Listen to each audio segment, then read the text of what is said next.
నిరంతరం YCP party మీద, జగన్మోహన్ రెడ్డి గారి మీద బురద జల్లే కార్యక్రమం పెట్టుకున్నారేమో అన్నట్టుగా. చివరికి పెట్రోల్ కొరతను కూడా జగన్మోహన్ రెడ్డి గారి వల్లే, ఆయన చర్య వల్లే ఇక్కడ ఇటువంటి కొరత వచ్చింది, ఇటువంటి పరిస్థితి వచ్చింది అన్నట్టుగా వార్తలు చూపిస్తున్నారంటే, జగన్మోహన్ రెడ్డి ఫోబియా ఎంతవరకు పనిచేస్తుందో మీడియాకు కూడా అందరికీ అర్థమవుతూనే ఉంది. నిన్న మొన్నటి వరకునేమో లడ్డూ కల్తీ విషయానికి జగన్మోహన్ రెడ్డి గారి కారణం అన్నారు. ఒక పక్కేమో అమరావతి విషయంలో మావిగనన్న మాట ఎత్తగానే జగన్మోహన్ రెడ్డి గారి మీద, ఆయన కుటుంబ సభ్యుల మీద సోషల్ మీడియా వేదికగా భారతీ రెడ్డి గారు ఆయన మీద, జగన్మోహన్ రెడ్డి గారి మీద కేసు నమోదు చేశారు, పోలీస్ స్టేషన్లో ఫిర్యాదు చేశారు అని చెప్పి జగన్మోహన్ రెడ్డి గారి గురించి, ఆయన కుటుంబ సభ్యుల గురించి వ్యక్తిత్వ హననం చేస్తూ సోషల్ మీడియాలో మావిగన్ అనే పదం ఎత్తినందుకు టోటల్గా ట్రోల్ చేసి పాడేశారు.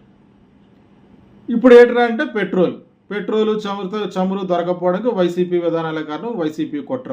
అసలు ఎవడన్నా నమ్మేలా ఉందండి ఇది?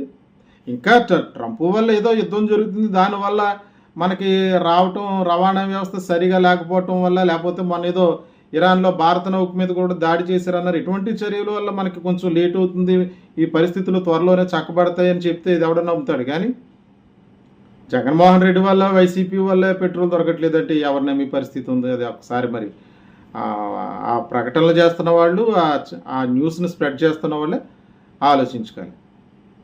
ఓ పక్క రాష్ట్రంలో చూసినట్లయితే రైతులు ఇవన్నీ ఒక ఎత్తు అయితే, ఒక పక్క రైతులు గొగ్గోలు పెడుతున్నారు. ఏంటి, మాకు గిట్టుబాటు ధర రావట్లేదు, దళారీ వ్యవస్థ మమ్మల్ని మోసం చేసి మా శ్రమనంతా కూడా దోచుకునే పరిస్థితుల్లో ఉంది అని చెప్పి ఒక పక్క రైతులు.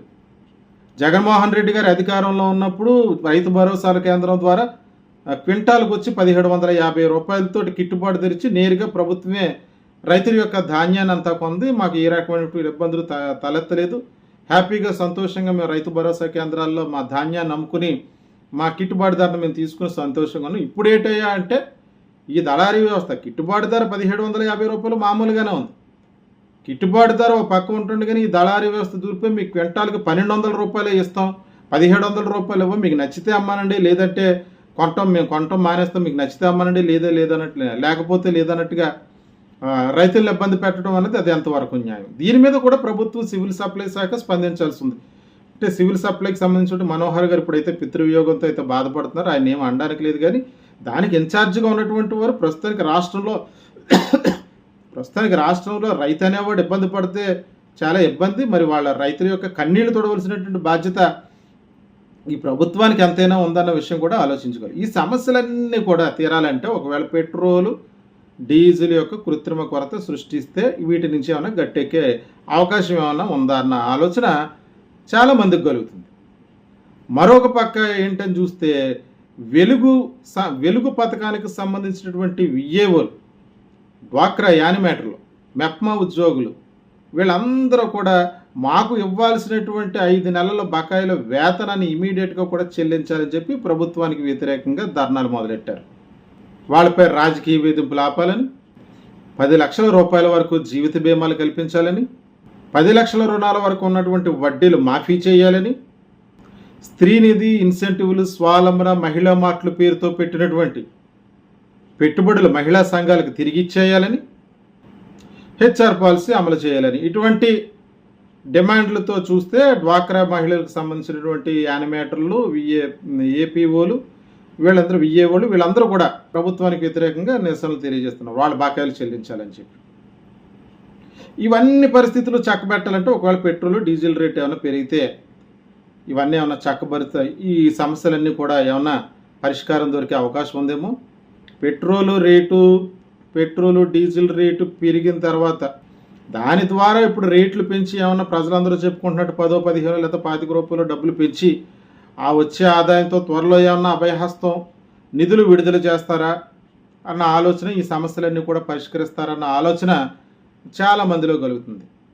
చూద్దాం ఈ రాష్ట్రంలో ఇంకా ఎన్ని రోజుల పాటు ఈ చమురు సమస్య ఉంటుందో, దీనికి ప్రభుత్వం ఏ రకమైనటువంటి చర్యలు తీసుకుంటుందో, ఇవన్నీ కూడా ఈ సమస్యలన్నింటినీ కూడా ప్రభుత్వం చక్కబెడుతుందా, లేకపోతే వీటిలన్నిటికి కూడా కారణం వైఎస్ఆర్ కాంగ్రెస్ పార్టీ, జగన్మోహన్ రెడ్డి అన్న రీతిలో ఏమన్నా తిరిగి వైసీపీ పైన బురద జల్లే కార్యక్రమాలు చేస్తుందన్నది వేచి చూడాల్సి ఉంది. అందరికీ నమస్కారం. ఈరోజు ఒక 2 ఇంట్రెస్టింగ్ విషయాలతోటి మీ ముందుకు రావటం జరిగింది. ఈ రెండాట్లకి ఏమైనా అవినవభావ సంబంధం ఉందా అన్న అనుమానం కలుగుతుంది. ఆ విషయాలు మాట్లాడడానికి మేము ముందుకు రావటం జరిగింది. ఏంటా రెండు విషయాలు అంటే, ముందుగా ప్రస్తుతం ఆంధ్రప్రదేశ్లో హాట్ టాపిక్ ఏదన్నా ఉందంటే చమురు కొరత. ఏ పెట్రోల్ బంకులో చూసినా డీజిల్ లేదు, పెట్రోల్ లేదు, నో స్టాక్ బోర్డులు పెడుతున్నారు. గత 4 రోజులు బట్టి ఆంధ్రప్రదేశ్లో ఇదే పరిస్థితి కొనసాగుతుంది. అయితే నిన్నటి నుంచి ఎప్పటి నుంచో తెలంగాణలో కూడా కొరత ఏర్పడిందన్న న్యూస్ కూడా వస్తున్నాయి. కానీ ఆంధ్రప్రదేశ్లో అయితే 4-5 రోజులుగా డీజిల్ దొరకలేదు. నిన్నటి నుంచి ఎప్పటి నుంచో పెట్రోల్ కూడా దొరకట్లేదు అన్నారు. ఇది ఒక పాయింట్. ఇంకొక పాయింట్ ఏంటంటే, 2 రోజుల క్రితం ఒక న్యూస్ చూసాం. ఏంటంటే, డ్వాక్రా మహిళలకు సంబంధించినటువంటి అభయహస్తం డబ్బులు తిరిగి ఇచ్చేయడానికి గాను ఆర్థిక శాఖ గ్రీన్ సిగ్నల్ ఇచ్చింది. అభయహస్తం డబ్బులు డ్వాక్రా మహిళలు పొదుపు ఖాతాలో జమ చేయడానికి గాను ఆర్థిక శాఖ గ్రీన్ సిగ్నల్ ఇచ్చింది. దీనికి చంద్రబాబు నాయుడు గారు కూడా సానుకూలంగా స్పందించారని చెప్పేసి హర్షం వ్యక్తం చేస్తున్నట్లుగా, డ్వాక్రా సంఘాలన్నీ కూడా హర్షం వ్యక్తం చేస్తున్నట్లుగా వార్త ఒకటి వచ్చింది. అంటే ఈ పథకం వర్తింపు చేయడానికి పెట్రోల్ దొరకకపోవడానికి ఏదైనా సంబంధం ఉందా అంటే అనుమానం మాత్రమే. ఎందుకంటే ఒక ఆంధ్రప్రదేశ్లో తప్ప దేశంలో ఎక్కడ కూడా పెట్రోల్ కొరత కానీ డీజిల్ కొరత కూడా లేదన్నట్టుగా నేషనల్ మీడియాలో అయితే వార్తలు వస్తున్నాయి. ఒక ఏపీలోనే పెట్రోల్ కొరత ఉందన్నట్టుగా నేషనల్ మీడియాలో వార్తలు వస్తున్నాయి.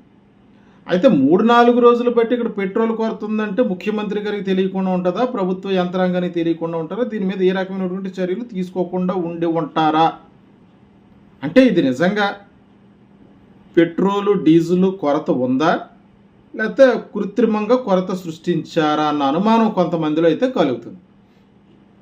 పైగా ఇదంతా వైసీపీ కుట్ర అన్నట్టు, జగన్మోహన్ రెడ్డి గారి చర్య వల్లే, వైసీపీ కుట్ర వల్లే రాష్ట్రంలో చమురు కొరత, పెట్రోల్ కొరత ఇవన్నీ కూడా ఏర్పడుతున్నాయి అన్నట్టు కొన్ని తెలుగుదేశం పార్టీకి చెందినటువంటి మీడియా సంస్థల్లో వైసీపీ కుట్ర నిజంగా కుట్ర కొరత అన్నట్టుగా థంబ్నెయిల్ వేసి న్యూస్లు కూడా ప్రచారం చేసి వాటి మీద పెద్ద డిబేట్లు కూడా నిర్వహించారు.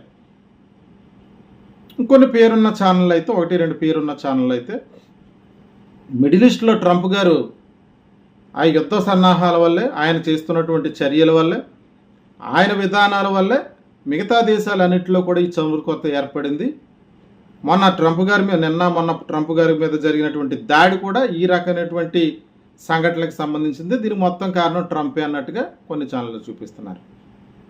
వాస్తవానికి పోయిన నెలలో కూడా పెట్రోల్ బంకుల దగ్గర ఇదే పరిస్థితి ఏర్పడింది. పెట్రోల్ రేట్లు పెరిగిపోతున్నాయి, పెట్రోల్ మళ్ళీ దొరకదు, యుద్ధం జరుగుతుందంటే 4 రోజులకు పైగా క్రితం ఈ విధంగానే పెట్రోల్ బంకుల దగ్గర అన్ని బార్లు తిరుగుతుంటే కావలసినంత ఇంధనం ఉంది, కొరత అయితే లేదు, ఎవరు కూడా ఇబ్బంది పడక్కర్లేదు అన్నట్టుగా సెంట్రల్ గవర్నమెంట్ నుంచి కూడా వార్తలు వచ్చి ఆ సమయంలో మళ్ళీ ఎవరి మట్టుకాళ్ళు ఊపిరి తీసుకుని పరిస్థితి అంతా సక్రమంగా సజావుగా జరుగుతుంది అనుకుంటే, గత 4 రోజులుగా ఆంధ్రప్రదేశ్లో మాత్రమే డీజిల్ కొరత, పెట్రోల్ కొరత, మిగతా రాష్ట్రాల్లో లేదు. అంటే అభయహస్తం నిధులకి పెట్రోల్ కొరతకి ఏమైనా సంబంధం ఉందేమోనన్న అనుమానం కలుగుతుంది. ఎందుకంటే ఇప్పుడు పెట్రోల్ దొరకట్లేదు కాబట్టి దీన్ని అడ్డం పెట్టుకుని, అంటే బయట వార్తలు వస్తున్నాయి కొన్ని చోట్ల. ఏ రకంగా వస్తున్నాయంటే వార్తలు, ఒక 15 రూపాయల వరకు, 10 నుంచి 15 రూపాయల వరకు డీజిల్ పెరిగే అవకాశం ఉన్నాయి. అలాగే 25 రూపాయల వరకు కూడా పెట్రోల్ పెరుగుతుంది. మన ఊహాగానాలో మరి వదంతులో తెలియదు. ప్రస్తుతానికి జనాల్లో అయితే ఈ వార్తలు చక్కర్లు కొడుతున్నాయి. అందువల్ల ప్రజలు ప్యానిక్ అయిపోయి మళ్ళీ ఇంక చమురు దొరకదేమో అనుకున్నట్టుగా చాలామంది ఒక జాతరకు వెళ్ళినట్టుగా పెట్రోల్ బంకులకి వాటర్ డ్రమ్ములతోటి, క్యాన్లతోటి, బళ్ళతోటి, కుటుంబాలతోటి, పిల్లలతోటి వెళ్ళిపోయి అక్కడ క్యూలో నుంచి తెగ ఇబ్బంది పడిపోతున్నారు. మరి ఇటువంటి కొరతను, ఇటువంటి క్రైసిస్ను తప్పించాల్సడానికి ఏ చర్యలు తీసుకుంటున్నారు అన్నది ప్రభుత్వ యంత్రాంగం అయితే సమాధానం చెప్పాల్సిన పరిస్థితి అయితే ఉంది. 3 రోజుల తర్వాత చంద్రబాబు నాయుడు గారు దాని మీద ఒక మీటింగ్ పెట్టి ఇటువంటి క్రైసిస్ వస్తుంటే ముందుగా మాకు ఎందుకు చెప్పలేదు, కొంతమంది అధికారులు వైసీపీకి అనుకూలంగా పనిచేస్తున్నారు అన్నట్టుగా వారి మీద సీరియస్ అయినట్టుగా వార్తలు వచ్చాయి. ఒక పక్క చూస్తే ఈ నెల 19వ తారీఖు నుంచి కూడా లోకేష్ గారు ఎవరికి కూడా అందుబాటులో లేరు. మరి ఆయన ఈ దేశంలో ఉన్నారా, లేకపోతే ఎక్కడికన్నా విదేశీ పర్యటనకు వెళ్ళారా లేదన్న వార్తలు కూడా గట్టిగా అనిపిస్తున్నాయి. ఎందుకంటే ఈ నెల 19వ తారీఖు దాటినప్పటి నుంచి కూడా ఇప్పటి వరకు కూడా లోకేష్ గారు ఎక్కడున్నారు ఏంటన్నది ఎటువంటి సమాచారం అయితే లేదు. అలాగే ఆంధ్రప్రదేశ్కు సంబంధించినటువంటి 6 మంత్రులు కూడా సింగపూర్లో పర్యటిస్తున్నారు.